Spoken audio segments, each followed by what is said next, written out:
and you're watching another Supernatural review, and this is Season 12, Episode 13, Family Feud. If you're new here, I do recap and review every single episode of Supernatural, so let's get into it. I did put this episode on the bad list. I actually feel like it's an okay episode, and it's not too bad.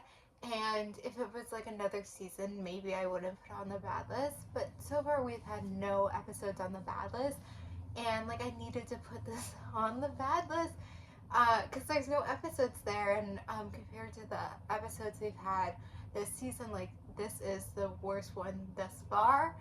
And again, it's like not too bad, but it also wasn't good enough for me to not put on the bad list, and I'll get into it. So technically this is an episodic episode. Like it actually, the beginning of the episode felt like a real hunt, like one of the old hunts they used to do, where like it literally starts with like someone dying, and it was like a real hunt, and it had those elements of like a real hunt.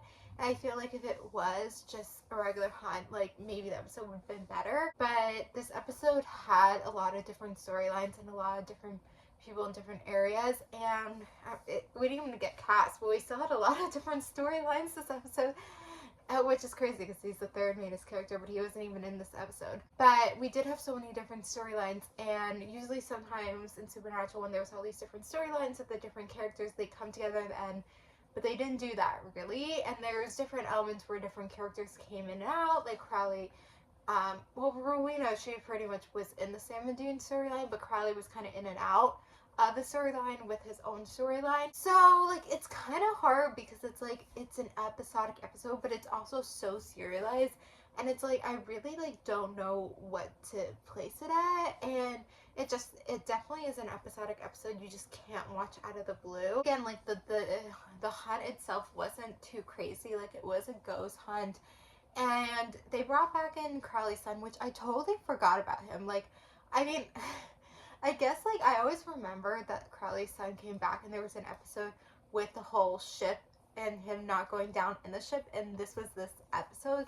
So I always remembered that in the back of my mind. But when you're watching Supernatural, like the last time we saw Crowley's son, like you forget about that, like when you're watching it, I guess. Like if you were, let's say if you're a new person watching Supernatural and you were like, watching it all the way through like I am now, like you would have forgot about Crowley's son. But because I've watched Supernatural before, like I always kind of remember Crowley's son coming back. But if you were new to Supernatural, you would not know because you didn't know about this episode. Like it wouldn't be on your mind, oh, like will Crowley's son ever come back? Kind of makes me think like the writers probably forgot about it too, and then maybe someone in the writing room, a PA, whoever, brought it up, and they were like, oh, we can do something with this. I think they wanted to do something also with this because this episode had a lot to do with Lucifer's son, and Kelly Klein was in this episode. So I think they tried to tie things in a little bit, so they saw this as a way to like tie it in because it had to do with Crowley's son. So yeah, we had a few different storylines. Obviously Sam and Dean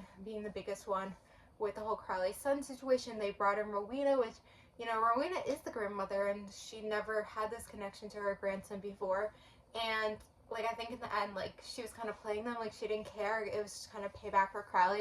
It's so interesting Crowley cares so much about his son when we don't really see him, and like he is the king of hell. Like people could like capture his son to like get revenge or like something. So it's just like logistically it doesn't make sense, but I think, obviously for the episode and story, like Crowley had to care about his son. Crowley was in and out of that storyline while he was dealing with his own storyline with Lucifer. They obviously explained at the beginning of the episode like how he captured Lucifer, and just like kind of the thing with that. And like Lucifer is right, like why didn't you just trap me in the cage? Like I'm gonna get out. I guess Crowley didn't know that the baby is still alive, which I thought he knew. And it's also like this is not his first episode since that all happened, so it's kind of crazy he didn't know. And so then we had Kelly thing. She was in this episode. This is the first time we've seen her since everything gone down. I know she's in episodes to come.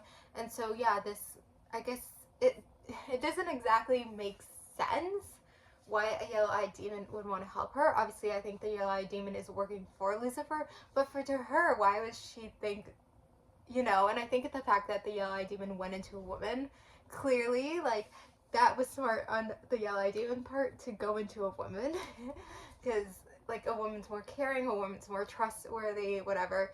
And then Mary also had a storyline with Catch, which, like, I feel like in the end, the whole Lucifer Crowley thing kind of made sense with the storyline. The Winchesters were going on, and the whole Kelly thing, like, that all made sense. But then, you know, Mary working with the Men of Letters, like, that just seems so separate. And the only way it really ties in, it's like, you know, about parents and their kids. That's the only way it ties in. So it's something that was additional, that was, like, not necessarily needed. Like, these other additional parts of these episodes and the storylines, like, in the end, like, it kind of tied in, like, you can make it work, but this just seemed kind of separate, which sometimes in Supernatural they do have these, like, separate storylines that doesn't make sense with the real storyline, but it's very rare. And it's also like we had these other storylines too. It's not like this is the only one, and other times I've seen it, it's kind of like been the only other storyline, so it just kind of seems weird. And then at the end of the episode, Mary tells them, like,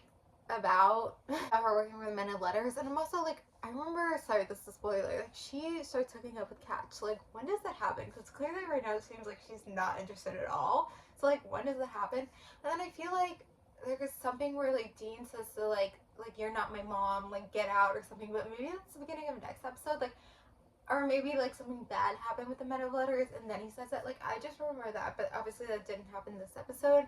So that part just seems weird. So I think the reason this episode wasn't that strong is because there was all these different storylines happening. Some of it worked, some of it didn't work. Again, like, it's not a bad episode, it's more okay, but it's just not as strong as these episodes we've had, because the season has been really strong. So hopefully I went into enough detail there and we can end it. So I obviously didn't get too much into the regular hunt, but I talked a lot about other elements, and I think the hunt in the end was okay. I feel like we've seen this thing kind of before, but, you know, they wanted to bring back Crowley's son, and I think that was the main thing. So anyway, I'm going to end it here. So thank you guys for watching. Like, comment, subscribe, and bye.